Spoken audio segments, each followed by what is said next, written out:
Os invito a que podáis abrir vuestras Biblias en este Evangelio de Lucas, en el capítulo 2,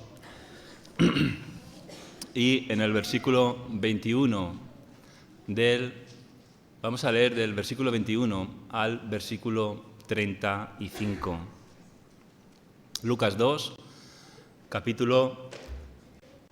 versículo 21 hasta el 35.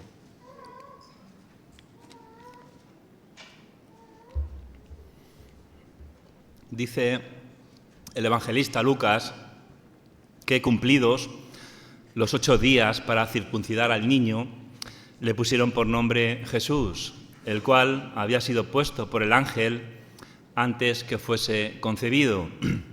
Y cuando se cumplieron los días de la purificación de ellos, conforme a la ley de Moisés, le trajeron a Jerusalén para presentarle al Señor. Como está escrito en la ley del Señor, todo varón que abriere la matriz será llamado santo al Señor. Y para ofrecer, conforme a lo que se dice en la ley del Señor, un par de tórtolas o 2 palominos. Y aquí había en Jerusalén un hombre llamado Simeón, y este hombre justo y piadoso esperaba la consolación de Israel. Y el Espíritu Santo estaba sobre él, y le había sido revelado por el Espíritu Santo que no vería la muerte antes que viese al ungido del Señor.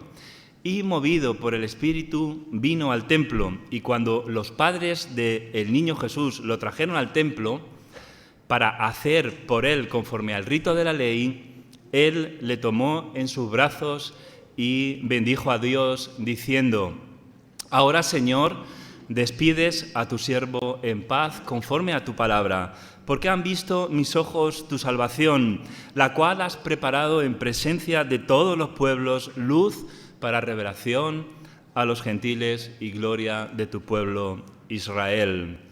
Y José y María estaban maravillados de todo lo que se decía de él, y los bendijo Simeón, y dijo a su madre María: He aquí, este está puesto para caída y para levantamiento de muchos en Israel, y para señal que será contradicha. Y una espada traspasará tu misma alma, para que sean revelados, dice el evangelista Lucas, los pensamientos de muchos corazones. Así que en este texto de Lucas 2, 22 al 35 relata un hecho muy significativo en la vida de Jesús, que tuvo lugar cuando Cristo Jesús aún era un bebé. Ahora que estamos recordando el nacimiento del Mesías esperado, nuestro Salvador, el Señor Jesucristo, la segunda persona de la Trinidad, que por lo tanto es Dios, la esencia de Dios mismo. Este pasaje, como digo, nos sitúa cronológicamente después del nacimiento de Jesús en Belén, cuando sus padres María y José cumplieron con las tradiciones y ceremonias judías, justamente a los 8 días del nacimiento del Señor Jesús. En el versículo 22 se nos informa que María y José llevaron al niño Jesús a Jerusalén para presentarlo al Señor de acuerdo con la ley del Antiguo Testamento, esta ley que establece, como hemos leído, que todo primogénito varón debe ser consagrado al Señor y rescatado mediante un sacrificio. Por lo tanto, María y José llevan a Jesús al templo para que se cumplan estos ritos. El versículo 23 así lo dice que así lo hicieron para cumplir con la ley del Señor, que dice: siempre que el primer hijo sea varón, deberán dedicárselo al Señor.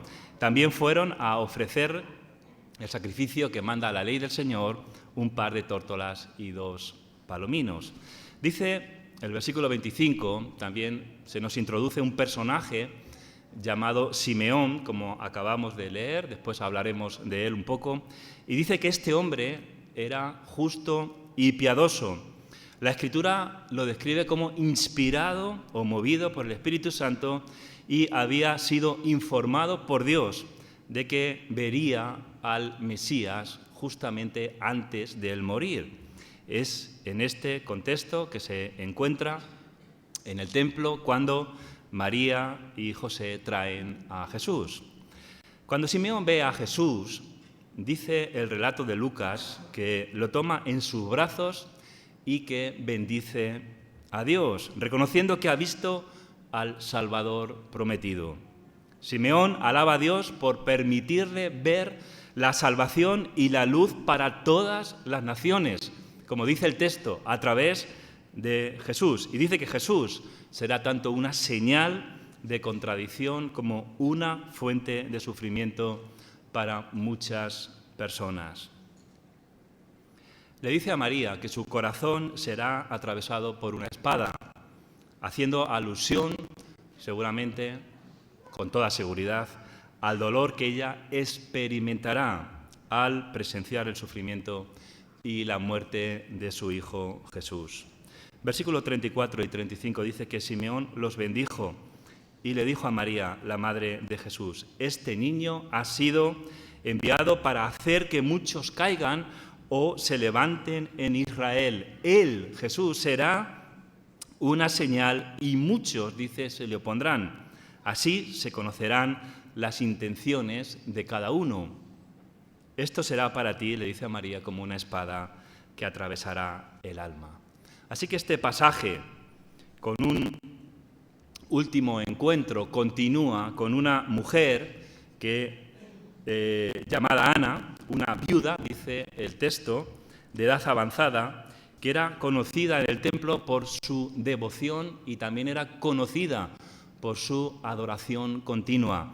Ana agradece a Dios, al igual que Simeón, y habla de Jesús a todos los que esperaban la redención, a todos los que estaban esperando la redención de Jerusalén. Dice el versículo 36 al 38 que también estaba en el templo una profetisa, Ana, hija de Penuel, que pertenecía a la tribu de Aser. Era muy anciana.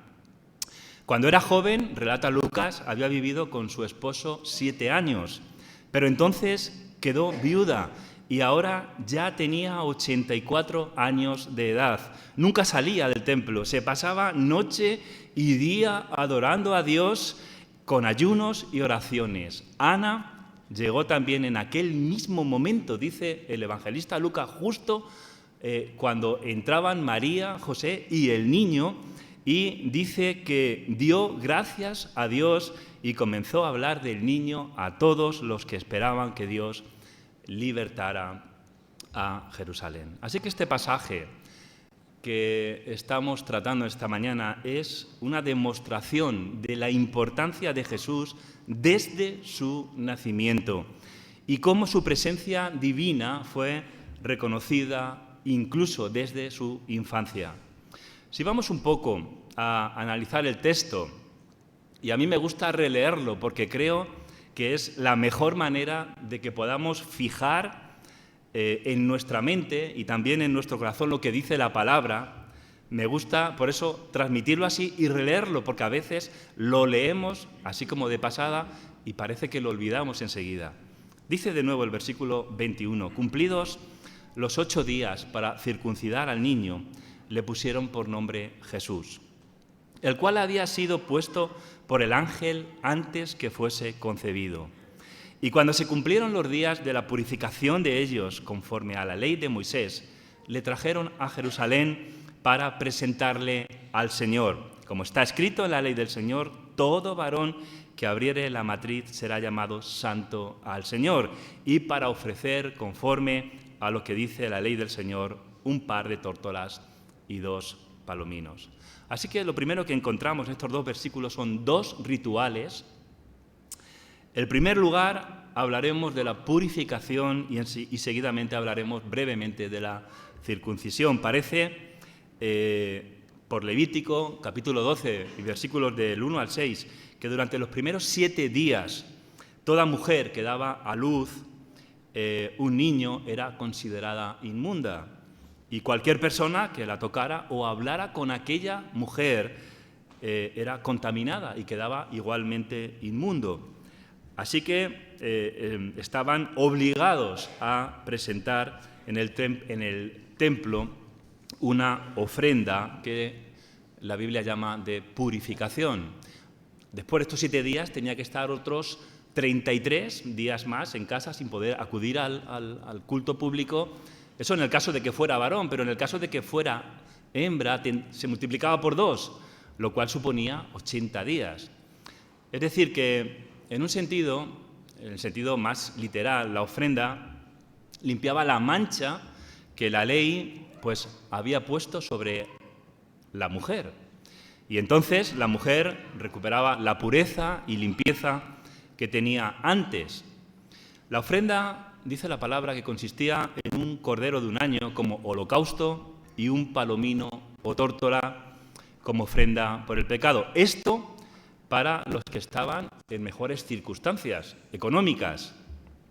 Si sus medios eran demasiado pequeños para ello, pues 2 tórtolas y un palomino, uno como holocausto y el otro como ofrenda por el pecado. Es evidente que María y José se encontraban en unas circunstancias muy miserables.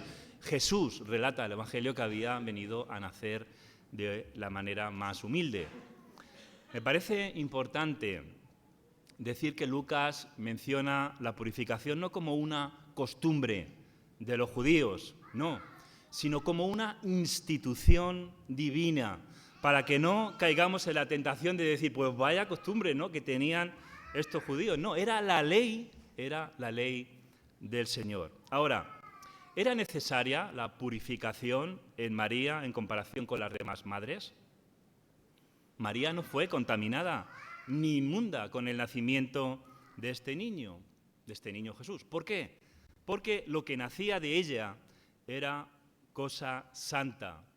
Jesús no tenía impureza en su naturaleza. Ahora, Jesús fue hecho pecado por su pueblo, aunque en él nunca hubo pecado. Por lo tanto, él vino a cumplir con la ley y no vino a abolir la ley.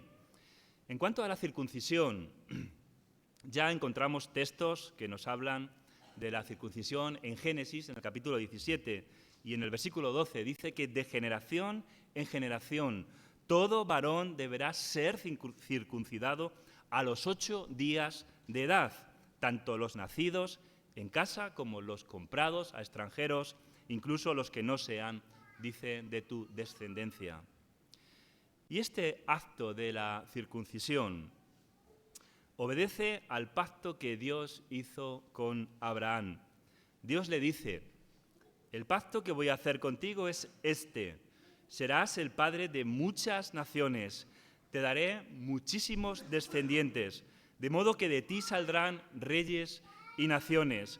Contigo y con tus descendientes haré un pacto que durará para siempre. Debido a este pacto yo seré tu Dios y el Dios de tus descendientes.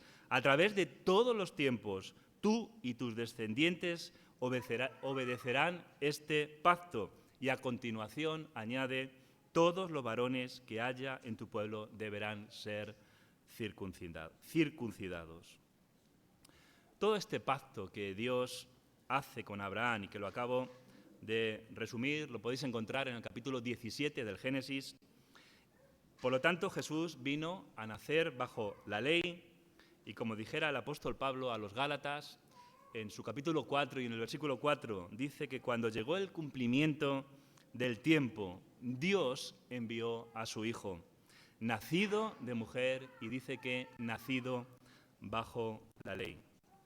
Ahora, ¿por qué fue circuncidado Cristo si no tenía ninguna impureza en su naturaleza? Tenemos que recordar que la circuncisión como la purificación son ritos ordenados en la ley mosaica que estaban destinados a ser testigos, por así decirlo, del pecado que heredamos cada uno de nuestros padres. Jesucristo fue al judío primeramente, tal como nos lo recuerda Pablo en Romanos 15:8. Dice, recuerden que Jesucristo vino a demostrar que Dios es fiel a las promesas dadas a los patriarcas. Por eso les sirvió primeramente a los judíos. Por eso le convenía tal como dice Mateo 3:15, ser semejante a sus propios hermanos y cumplir toda justicia. Incluso el mismo Señor, el que hablando con Juan para que le bautizara, el bautista, dice él mismo, dirigiéndose a Juan, dice, porque nos conviene cumplir lo que Dios manda. Entonces la respuesta es que Cristo vino a ser semejante a sus hermanos, siendo Dios mismo, que Él vino a cumplir con toda la ley. Ahora, el Señor nos manda a su iglesia una circuncisión espiritual, que es la circuncisión del corazón. ¿Por qué? Porque es necesario, dice la palabra de Dios, el Señor mismo, el Señor Jesucristo dijo que es necesario un corazón nuevo. Es necesario una intervención del Espíritu Santo para nacer de nuevo. Sin este cambio, dice el mismo Señor Jesucristo, seguiremos alejados de Dios. Jesús demuestra que los problemas no están en nuestra conducta, como la sociedad cree. Tú haces algo malo, vas a la cárcel. ¿Por qué? Porque te has portado mal. Pero no están en nuestra conducta, sino en nuestro corazón. Todo comienza ahí, dentro de nosotros, en el corazón. Dios ve lo que hay en el corazón de cada persona. Por eso dice el Señor Jesucristo que necesitamos un cambio. Es, como diría Jesús a Nicodemo, nacer de nuevo. Es curioso, ¿no?, cómo comienza a apoderarse la naturaleza con la que nacemos, es decir, la naturaleza de pecado, desde nuestra infancia. Ya desde niños lo primero que aprendemos a decir es mío, ¿no? Ahí están el padre y la madre intentando decirle al niño, papá, di mamá. El niño dice mío. ¿Por qué? Porque le sale la naturaleza con la que nacemos. Y muchas veces, ¿no?, la religión oficial, digamos, nos dice, a través de sus ritos, nos dice que todos somos hijos de Dios. La Biblia claramente nos dice que todos no somos hijos de Dios, que es necesario nacer de nuevo, poner nuestra fe y nuestra confianza en Jesús. Así, y solamente así, pasaremos a ser hijos de Dios. La Biblia nos explica también lo que es el pecado y sus consecuencias dentro de nosotros. Ya en el capítulo 3 del Génesis dice que cuando pecamos nos perdemos a nosotros mismos, nos alejamos de Dios, perdemos la relación correcta con los demás, perdemos la paz interior, dice que dejamos de disfrutar de la vida, dice que nos sentimos desnudos, que nos escondemos, que tenemos miedo, que engañamos, que sufrimos, que nos engañan. Y dice el versículo 20 del capítulo 3 de Génesis que como resultado final es la muerte. Por eso el Señor dice, no penséis que he venido a abrogar la ley. Abrogar significa abolir, significa anular, significa derogar. No he venido a anular la ley, dice, o los profetas, no he venido para abrogar, sino para cumplir. Luego, toda la descendencia de Abraham estaba obligada a la circuncisión y cuando vino Cristo esa ordenanza estaba en vigor. Y además era necesario también que apareciera en semejanza de carne de pecado, quien debía el Señor Jesús de soportar y expiar los pecados de su pueblo. ¿Por qué? Porque para eliminar toda excusa de los judíos, para que no pudieran decir que era una persona incircuncisa y que por lo tanto no era hijo de Abraham y que por lo tanto no podría ser el Mesías prometido. Así que Cristo se sujeta a la ley para librarnos de la maldición de la misma ley, como muy bien lo declara Jesús, que significa Salvador. Hermanos, Jesús, como hemos cantado, es nuestra esperanza, es nuestro Salvador, nuestro Redentor, nuestra única esperanza. ¿A quién tenemos aquí sino a Él? Y el día que partamos de aquí, ¿a quién tendremos? A Jesús, nuestro Salvador. ¿Quién nos declarará justos en ese juicio solemne que dictará nuestro futuro eterno? Justos sin serlo y sin merecerlo. Solo por su gracia, por su sacrificio, seremos declarados justos. ¿Y qué hemos hecho nosotros? Nada. Creer en Él, confiar en Él, solamente porque no podemos hacer otra cosa. Que no caigamos en la tentación de compararnos con los demás y pensar que somos mejores que ellos. A veces podemos caer en la tentación de compararnos con los demás y creer que yo merezco la salvación si me comparo con este otro. Como si la salvación no fuera por pura gracia. No es por obras, hermanos, como hemos leído. Como sabemos la gran mayoría de nosotros. Sabemos por su palabra que no es porque tú seas mejor que el otro. Es por la fe en Cristo, exclusivamente y por su gracia. El apóstol Juan dice: sabemos que el Hijo de Dios ha venido y nos ha dado entendimiento a fin de que conozcamos al que es verdadero. Y nosotros, dice el apóstol Juan, estamos en aquel que es verdadero, en su Hijo Jesucristo. Este es Él. Y esto es lo que predicamos y proclamamos en esta mañana. Este es el verdadero Dios, dice el apóstol Juan, y la vida eterna. Así que solo existe una verdad y una bondad absoluta, y esa es Cristo.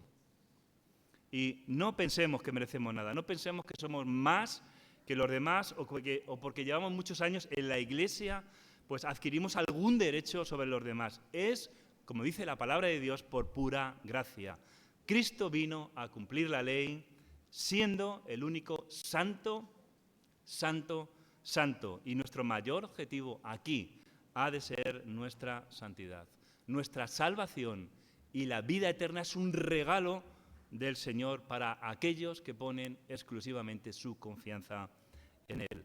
Hace poco leí una historia que me hizo cierta gracia, pero que demuestra a la perfección lo que es el corazón caído por el pecado y cómo necesitamos un cambio de corazón. Dice que eran dos hermanos, decía esta historia, ya que el autor, el mismo que la escribió, no sabía si era verdad o no. Dice que eran los dos mayores caciques del pueblo, pongamos por nombre Daniel y Carlos. Estos dos hermanos dice que eran propietarios prácticamente de todas las empresas y terrenos, y dice que llevaban a maltraer a todo el mundo hasta que Carlos falleció.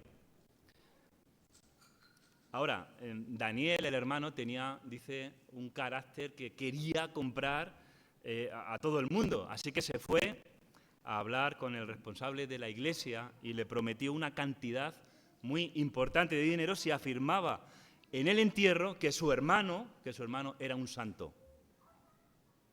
Después de meditarlo mucho y ya con el dinero a buen recaudo, y muy importante, y sin querer decir o sin querer mentir, el oficiante, es decir, el responsable de la ceremonia de despedida, dijo delante de todo el pueblo, dice: todos conocemos la historia de Carlos.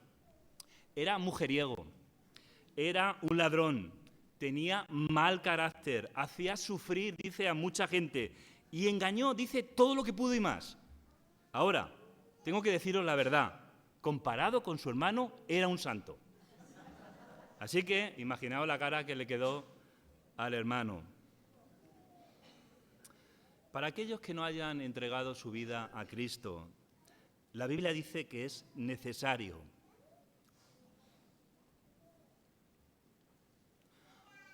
un cambio del corazón. Tu influencia, tu dinero no podrá comprar a nadie.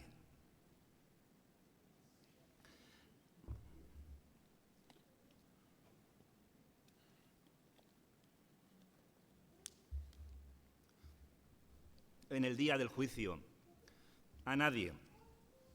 Es dejar que el Espíritu Santo actúe en tu vida, que puedas ser espiritual. ¿Y cómo se sabe si eres espiritual? Se sabe cuando el Señor está cambiando tu vida. Tú solo tienes que hablar con Cristo y pedirle que la cambie. La gran mayoría de las personas simplemente se dejan llevar. Por eso muchos escogen el mal.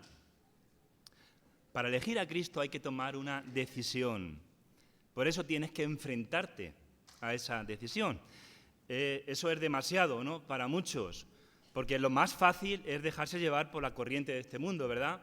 Por eso eso les lleva a la perdición eterna. ¿Qué vas a hacer?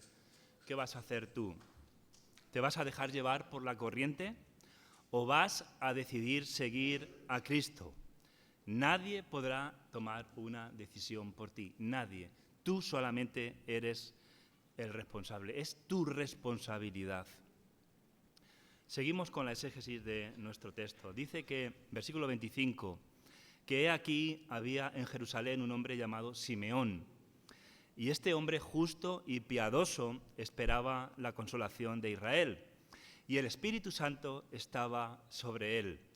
Y le había sido revelado por el Espíritu Santo que no vería la muerte antes que viese al ungido del Señor. Y movido por el Espíritu vino al templo. Y cuando los padres del niño Jesús lo trajeron al templo para hacer por él conforme al rito de la ley, él le tomó en sus brazos y bendijo a Dios diciendo: ahora, Señor, despides a tu siervo en paz conforme a tu palabra, porque han visto mis ojos tu salvación, la cual has preparado en presencia de todos los pueblos, luz para revelación de los gentiles y gloria de tu pueblo Israel. Así que lo primero que resalta de este texto es que Simeón era justo y piadoso. Ejemplos hay muchos en las Escrituras de personas justas y piadosas. Por no irnos muy lejos, en el mismo Evangelio de Lucas, en el capítulo 1 y el versículo 6, habla de un tal Zacarías y su mujer Elizabeth. Todos los conocemos, padres del Bautista, de Juan el Bautista. Dice que ambos eran íntegros delante de Dios e intachables en el cumplimiento de todos los mandamientos. Es decir, que amaban al Señor. Como la amaban tanto Simeón como esta mujer Ana, profetisa, hija de Petuel, como Zacarías y Elizabeth y otros muchos que anhelaban cumplir con la ley y obedecer al Señor. Incluso en Hechos leemos el testimonio de muchos judíos temerosos de Dios, que dice Hechos 2:5 que habitaban en Jerusalén judíos temerosos de Dios de todas las naciones bajo el cielo. Cada día trato de tener presente en mi propia vida que lo que determina el testimonio de una persona no es lo que dice, sino lo que hace.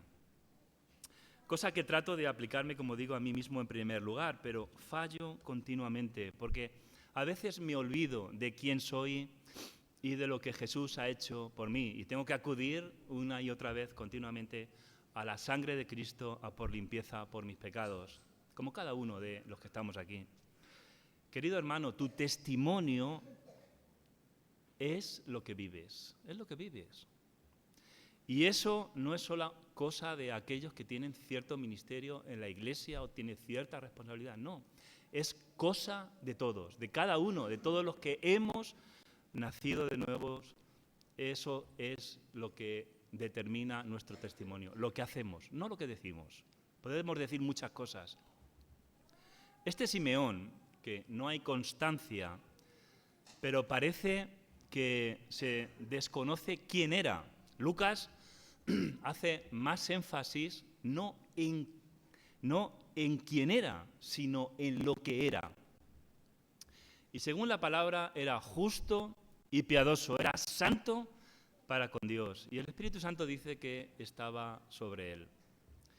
Dice que tuvo una revelación, es decir, por su amor al Señor, Dios le da una revelación, digamos, en recompensa por su santidad al Señor. Dios lo favoreció tanto que le aseguró mediante una revelación particular que no moriría hasta que hubiera visto al Mesías. Y que esta revelación le vino por el Espíritu Santo. Y por medio de esa revelación dice que tomó al niño en brazos y bendijo a Dios y dijo en voz alta a oído de todas las personas: Señor, ahora deja partir en paz a tu siervo. Déjame partir de aquí con la satisfacción de haber visto al Mesías. Su mayor deseo era ver al Mesías de Dios, porque mis ojos, dice, han visto tu salvación. Como buen conocedor, Simeón, de los escritos proféticos, supo por ellos que el Mesías había de ser autor de una gran salvación que abarcaría a toda la humanidad. Era una salvación no limitada a los judíos, sino que era para toda la humanidad. Luz, dice Simeón, para revelación a los gentiles y gloria de tu pueblo Israel. Hermanos, una salvación que nos ha alcanzado también a nosotros y a todos los que creen en su nombre en el día de hoy. Una salvación por pura gracia, es gratuita, solo tienes que aceptarla. Está en Cristo. Ahora, Señor, despide a tu siervo en paz conforme a tu palabra, porque han visto mis ojos, dice, tu salvación. Esta frase de Simeón nos recuerda a Jacob, el padre de José, cuando lo ve allí en tierra de Gosén y le dice, entonces Jacob le dijo a José, ya puedo morir. Ya me puedo morir, le dijo Jacob, porque te he vuelto a ver. Y le dijo, y sé que estás vivo. Simeón dice, Señor, ahora deja partir a tu siervo. Como si fuera una petición, pero no lo es en absoluto. No es una petición, es una declaración. Es el hecho de que Simeón reconoce la señal de que sus días estaban llegando a su fin. Y vemos que Simeón no solo reconoce, sino que acoge con agrado la proximidad de la muerte, el fin de su vida. Y no hay ni agitación, no hay ni nerviosismo, no hay ningún tipo, y la razón de esa tranquilidad y del fin de su vida es porque él ya ha visto la salvación de Israel. Celebramos ya el nacimiento de Jesús esta noche, ¿no? Se llama la noche buena porque ha venido el Salvador. Celebramos este nacimiento de Jesús, la venida de Cristo, el Mesías encarnado en un niño. ¿Qué significa? ¿Qué significado tiene para ti este hecho? Porque hoy en día banalizamos la Navidad desde el mundo de una manera terrible. Nos deseamos feliz Navidad sin saber qué significa eso. ¿Qué significado tiene para ti este hecho? Al ver este niño, ¿han visto tus ojos la salvación de Dios, al igual que Simeón? ¿Tiene alguna trascendencia para ti este hecho? ¿Qué hay en tu vida ahora mismo? ¿Hay agitación o nerviosismo? ¿O hay tranquilidad, como en Simeón, al haber visto a este niño? Nosotros, todos, creyentes y no creyentes, vivimos frente a la tragedia de la muerte. Hay muchas otras tragedias en la vida. Ahora, sin Cristo en nuestras vidas, esta realidad de la muerte, antes o después te puede llevar a derrumbarte si no estás en Cristo. Y te puede llevar a un destino eterno terrible. Pero la Escritura nos dice que si tenemos nuestra confianza en Dios, estaremos por encima de estas circunstancias. Por eso necesitas dar un paso definitivo en tu vida. Simeón tenía toda su confianza en Dios y por lo tanto estaba viviendo la tragedia de la muerte, digamos, en un escalón por encima, con tranquilidad, con serenidad, con calma, con paz. Creer que Dios existe no es suficiente. No es lo mismo creer en Dios que confiar en Dios. Por eso necesitas abrir su palabra y probar a Dios si aún tienes duda de si Él está ahí o no. La clave es si quieres creer o no. Esa es la clave. Eso marcará la diferencia y también marcará tu destino eterno. Muchos dicen que nadie puede conocer lo que hay después de la muerte. Sin embargo, ellos mismos viven confiando en el absurdo más absoluto de que no hay nada más. ¿Cómo se puede confiar en eso? Pues sí, la gran mayoría cree que no hay nada más después de la muerte. Y por eso viven como viven, de espaldas a Dios. Luego llega la hora de la muerte y ya hay intranquilidad, ya hay nerviosismo, ya hay muchas cosas, desesperación. Pero tú tienes la oportunidad de dejar de confiar en tus fuerzas, en tus razonamientos, en tu orgullo. Deja de confiar en ti mismo y confía de una manera incondicional en Jesús. Recuerda que Jesús significa Salvador. Él es la luz de nuestra vida. Simeón no tuvo ninguna duda. Porque mis ojos han visto tu salvación. Qué pena, ¿no?, que este pueblo de Israel no haya visto esta salvación tan claramente, ¿no?, como la vio Simeón. Dice el versículo 33 que y José y María estaban maravillados de todo lo que se decía de él. Dice este versículo 33, y José y su madre estaban maravillados de todo lo que se decía de él.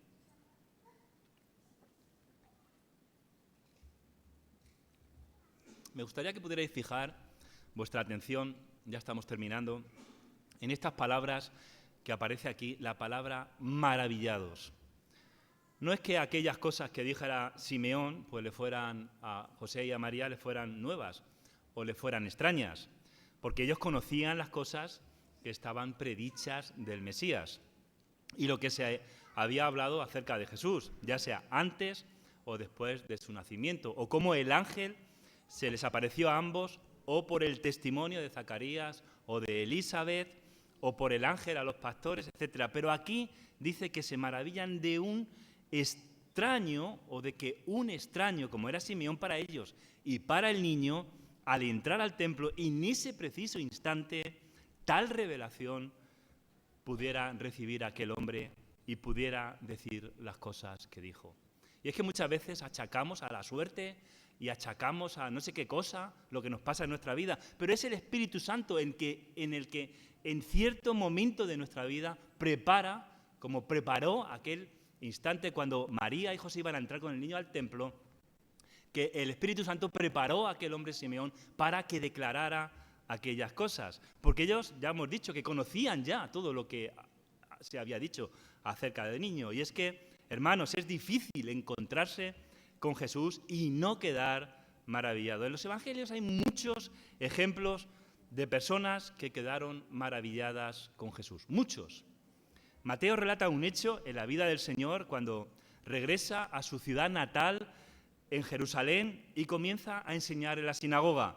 La gente se maravillaba, dice la palabra de Dios, de sus enseñanzas, y aunque cuestionaban su sabiduría, debido a que lo conocían como el hijo de José, el carpintero, pero quedaron maravillados, dice la palabra, por su sabiduría y el poder de sus palabras. Es como cuando algo extraordinario o fuera de lo común se presenta ante nosotros. Dice este texto que Jesús fue a Nazaret de Galilea, al pueblo de su niñez, y allí enseñaba, dice, en la sinagoga. La gente estaba maravillada con su sabiduría y por sus milagros. ¿Será posible? Comentaban, este es hijo de María y del carpintero, hermano de Jacobo, de José, de Simón y Judas. Y sus hermanas viven aquí mismo. ¿De dónde, dice, habrán sacado tanta sabiduría? A lo largo de la historia ha habido muchos maestros, muchos cuyas enseñanzas marcaron la vida de muchas personas. Pero nunca hubo un maestro igual al Señor Jesucristo, capaz de transformar una y otra vez a una y otra generación, causando maravillas en sus vidas y un profundo cambio en su corazón. Nunca lo hubo, ni lo habrá, porque solo Jesús, cuyo nacimiento celebramos esta noche, puede hacerlo. El mismo Mateo, en su capítulo 15, recoge un hecho increíble de cómo Jesús curó a una multitud de personas enfermas. Y la narración enfatiza que la multitud se maravillaba. ¿Por qué? Porque fueron testigos de los milagros de Jesús, reconociendo su autoridad divina. Y dice que se asombraron de la manifestación del amor de Dios. Dice Mateo que pasó Jesús de allí y vino junto al mar de Galilea, y subiendo al monte se sentó allí. Y se le acercó mucha gente que traía consigo a cojos, ciegos, mudos, mancos y otros muchos enfermos, y le pusieron a los pies de Jesús y los sanó, de manera que la multitud se maravillaba viendo a los mudos hablar, a los mancos sanados, a los cojos andar y a los ciegos ver. Y dice el texto que glorificaban a Dios. ¿Cómo no? ¡Qué privilegio aquellos contemporáneos de Jesús, testigos de su poder! ¿Quién puede hacer tal cantidad de milagros y no quedar maravillados ante tal manifestación del poder y del amor de Dios por los perdidos, física y espiritualmente? Y dice que glorificaban al Dios de Israel. Era la misma presencia divina del Dios Todopoderoso manifestando su misericordia. ¿Cómo no quedar maravillados, hermanos, ante Él? ¿Y cómo no glorificar al Dios Todopoderoso? El Evangelio de Lucas relata otro hecho sobrenatural de Jesús que estaba, dice, enseñando en la sinagoga de Capernaum y sorprende a la gente con su autoridad mientras enseña. Dice que un hombre poseído por un espíritu maligno se levanta y grita, reconociendo a Jesús como el Hijo de Dios. Un espíritu inmundo reconociendo al Hijo de Dios, a Jesús como el Hijo de Dios. Jesús reprende al espíritu y lo expulsa del hombre. Y todos, dice, que quedan maravillados por su poder.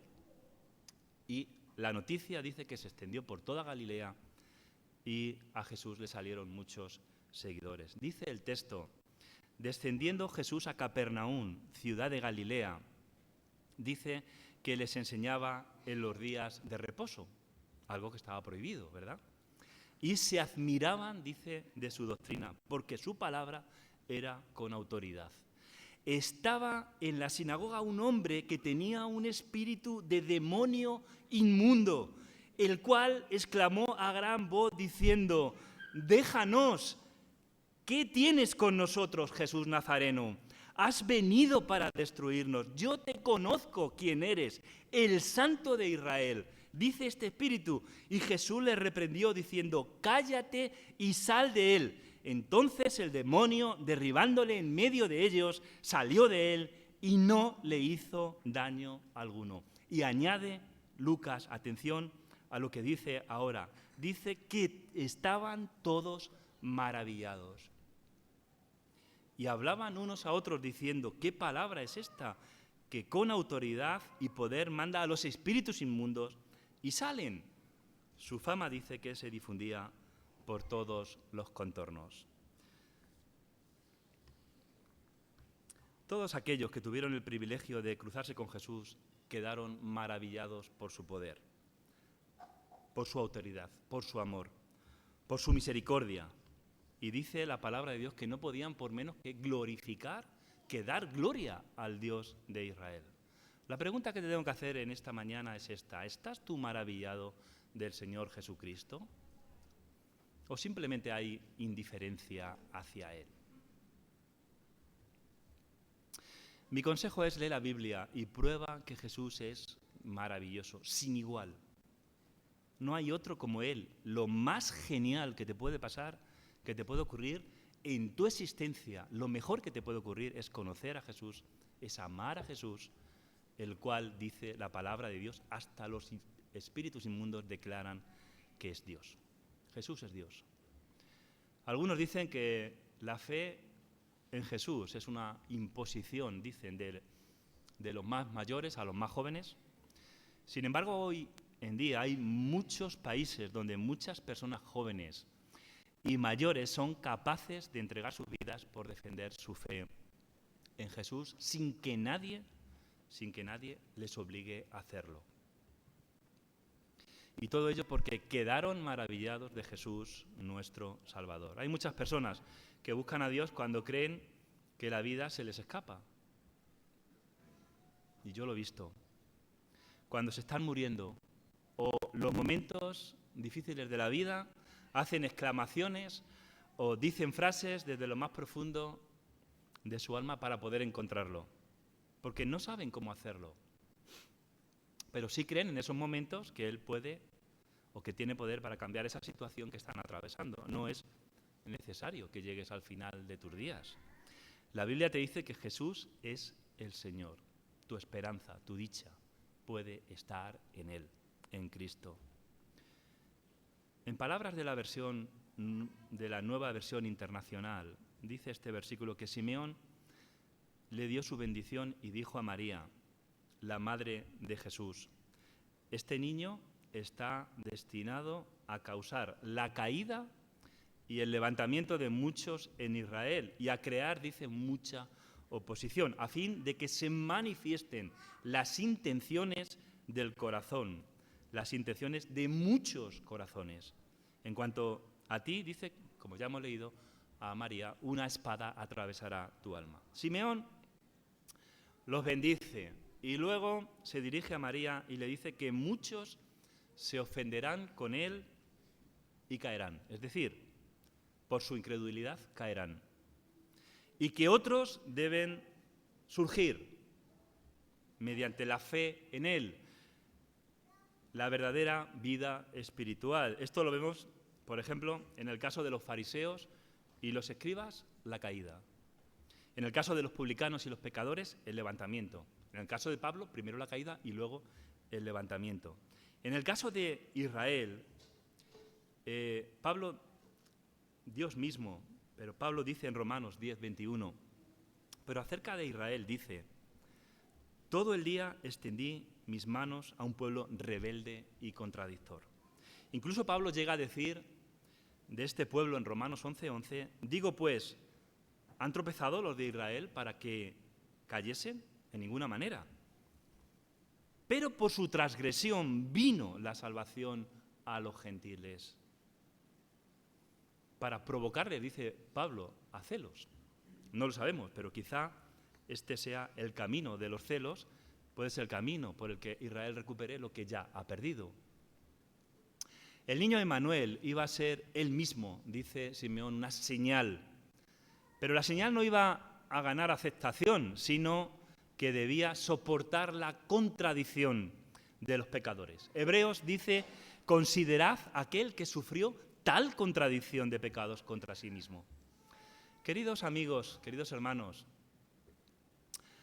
no os pedimos que desde aquí arriba, ni desde cualquier conversación, a nadie se le pide que crea o que tengáis una fe ciega en lo que nosotros podamos deciros, no. De hecho, se dice que el cristianismo es la única religión en el mundo donde se pide tener una fe racional. Sin hechos no hay fe. Es decir, que está basada en hechos. Cuando Lucas escribe su evangelio a Teófilo, o mejor dicho, se lo dedica a Teófilo, le dice, para que tengas absoluta seguridad, le dice a Teófilo. Juan escribe en su evangelio, para que sepáis que Jesús es el Hijo de Dios. Pablo dice a las iglesias, si Jesús no hubiera resucitado, seríamos los más miserables. Pedro dice, lo vimos con nuestros propios ojos. Lo vimos con nuestros propios ojos. Y el apóstol Pablo dice, primeramente os he enseñado lo que a mí mismo, lo que yo recibí, que Cristo murió por nuestros pecados, conforme a las Escrituras, y que fue sepultado, y que resucitó al tercer día, conforme a las Escrituras, que apareció a Cefas y después a los 12. Después apareció a más de 500 hermanos a la vez, de los cuales muchos aún viven y otros, dice el apóstol, ya duermen. Después apareció a Jacobo, después a todos los apóstoles y al último de todos, como a un abortivo, me apareció a mí. Así que la Biblia empieza a leerla por los evangelios, a conocer a Jesús. ¿Cómo es posible que hechos que estaban profetizados tantos siglos atrás se cumplieran en la persona de Cristo tan exactamente, tan escrupulosamente, al pie de la letra? ¿Cómo es posible que pudiera hacer Jesús los milagros que hizo? ¿Y cómo es posible que cambiara la vida de tantas personas? ¿Y cómo es posible que tantos cristianos tuvieran o estuvieran dispuestos a dar su vida por la fe en Cristo y que siglos después de su venida otros tantos estén dispuestos a dar su vida por la fe en Cristo si Él no fuera Dios? ¿Cómo es posible? Es imposible. ¿Cómo es posible que dejara maravillados a tantos y que 20 siglos después nos haya maravillado a nosotros si Él no fuera Dios mismo? Si no crees en Cristo, prueba a ver lo que el Señor puede hacer en tu vida, aceptándolo en tu corazón para que Él lo cambie. En un mundo que camina hacia el abismo, Dios puede elevarte, levantarte como lo hizo con Pablo y con todos nosotros, porque Él vino como señal, dice Simeón, a fin de que se manifiesten las intenciones de muchos corazones. Simeón bendijo a José y a María por el tremendo honor de ser parientes de este niño. Pero ojo, no perdamos de vista el mensaje que les dio. El mensaje que Dios les dio por revelación divina fue: he aquí, este niño está destinado a la caída y al resurgimiento de muchos. Y esto nos afecta a nosotros directamente, nos incumbe completamente. ¿Por qué? Porque será ruina para muchos por rechazarlo. Y habla la palabra de Dios de una ruina eterna, una separación tremenda de Dios por toda la eternidad. No sabemos en los planes de Dios porque Él ha decidido que en esta vida tan corta, se pueda saber cuál va a ser nuestro destino eterno, una vida corta, una vida eterna. Pero nuestro destino eterno se decide aquí. Así que dice que será también para recuperación de otros al creer en Él. O dicho en otras palabras, será olor de muerte para algunos, para los incrédulos, y olor de vida para los creyentes. Así que aquí Simeón alude también a Isaías cuando dice que para algunos Cristo será su seguridad. Y para otros, para Israel, para Judá, en alusión también a los no creyentes, dice que han rechazado su protección y por tanto tropezaron contra la roca de su salvación, y dice que yacen aplastados por ella.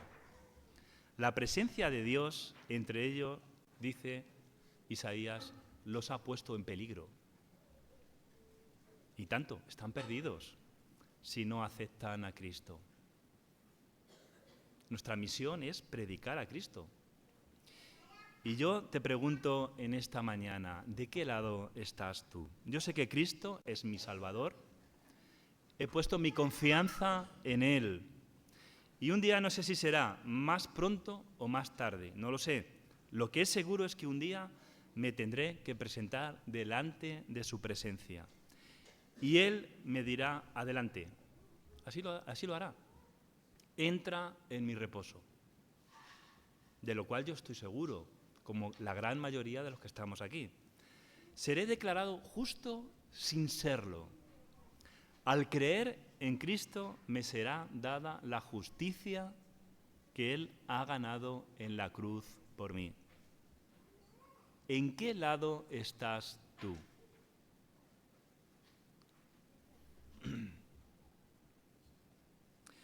Recuerda una cosa, no hay una situación, digamos, de neutralidad, no la hay.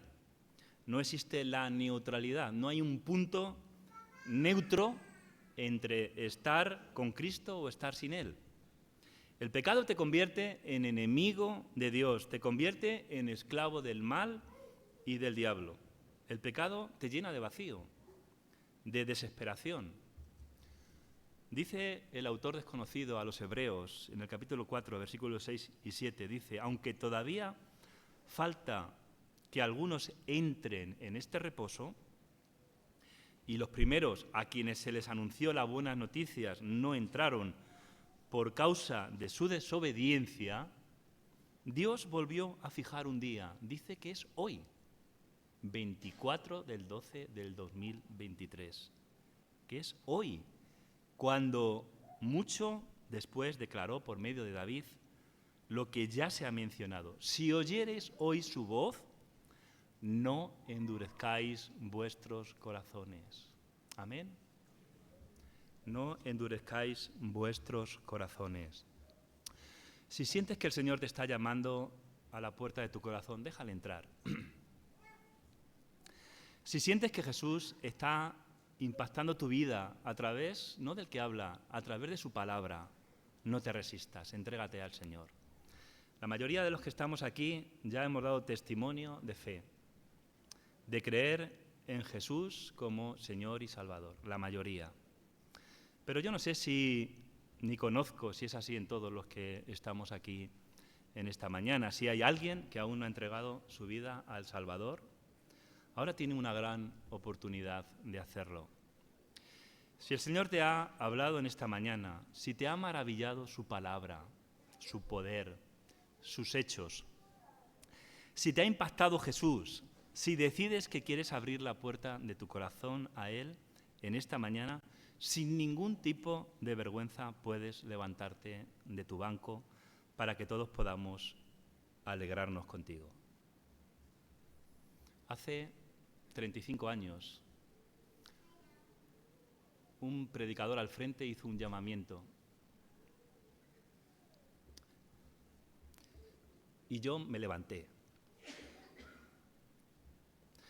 Porque Jesús quiere salvarte. Y no hay ninguna duda sobre eso. Eso es el motivo por el que, siendo Dios, se hizo hombre y vino a nacer, como celebramos hoy, de la manera más humilde. Si estás luchando internamente, yo te animo a que decidas seguir a Jesús.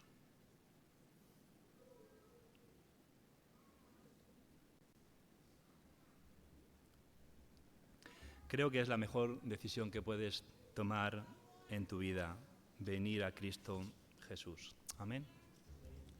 Que el Señor bendiga.